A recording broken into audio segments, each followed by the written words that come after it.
It is time for the tale of the man of law. The host urges him to tell a story, but he says that there are none that haven't been told by Chaucer.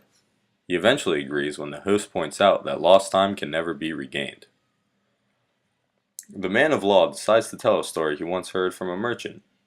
The story takes place in ancient Syria.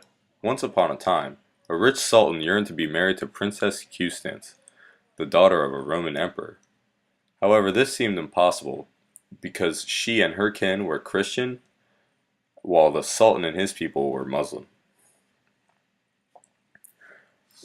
The sultan had the idea to convert his entire kingdom to Christianity so that he and Constance could be married. Constance was terribly saddened that she had to leave, but agreed to go.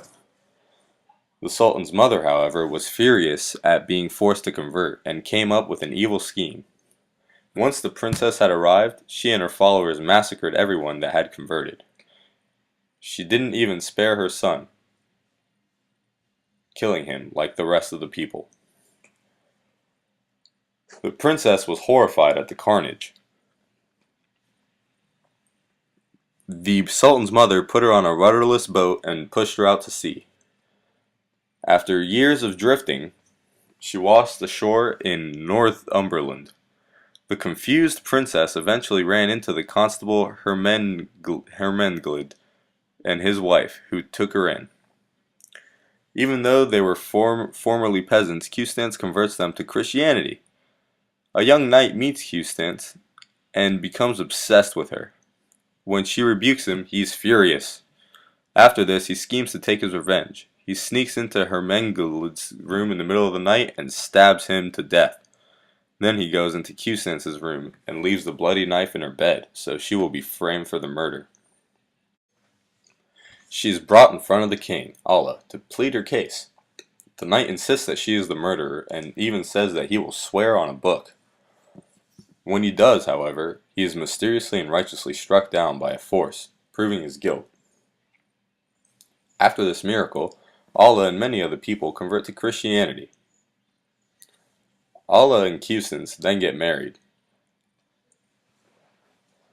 Allah has to leave for Scotland, and while he is gone, Constance has a baby boy named Mauritius. Allah's scheming mother, Donegild, hates Constance and her son, so she hatches a plan to get rid of them. She sends a letter to Allah pretending to be Constance and says that her baby is hideously deformed. Even though Allah says that he will accept the child no matter what, Donegild replaces his letter with one saying that Constance and her son must be banished. Constance and Mauritius are put on a rudderless boat and pushed out to sea. Meanwhile, in Northumberland, Allah sees what his mother has done and kills her in a fit of rage.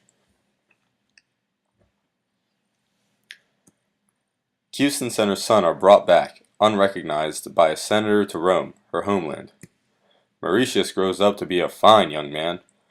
Eventually, Allah is reunited with his family when he makes a pilgrimage to atone for the murder that he has committed.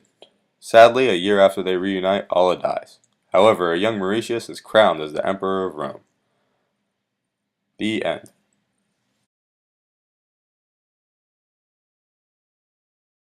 Special thanks to Nico Cratchenfels. Nico. Look at him. Professor Cratchenfels with his glasses. And Clarissa Cratchenfels. uh, and Say hi. and Zigzag. Okay, give me a high five. Look at the dog. Yeah. Little doggy.